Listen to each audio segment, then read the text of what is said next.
আমি মোহাম্মদ ইউনুস অন্তর্বর্তী সরকারের প্রধান হিসেবে শপথ নিলেন ডক্টর মোহাম্মদ ইউনুস। সেই সঙ্গে শপথ নিয়েছেন অন্তর্বর্তী সরকারের আরও ১৬ উপদেষ্টা।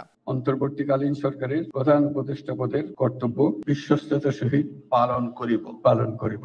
অন্তর্বর্তী সরকারের ১৬ উপদেষ্টার মধ্যে আছেন বাংলাদেশ ব্যাংকের সাবেক গভর্নর সালেউদ্দিন আহমেদ, আছেন ঢাকা বিশ্ববিদ্যালয়ের আইন বিভাগের অধ্যাপক ডক্টর আসিফ নজরুল, মানবাধিকার সংস্থা অধিকারের সম্পাদক আদিলুর রহমান খান, ১/১১ এর তত্ত্বাবধায়ক সরকারের সাবেক উপদেষ্টা ও সাবেক attorney general AF Hasan Arif, আছেন সাবেক পররাষ্ট্র সচিব তৌহিদ হোসেন।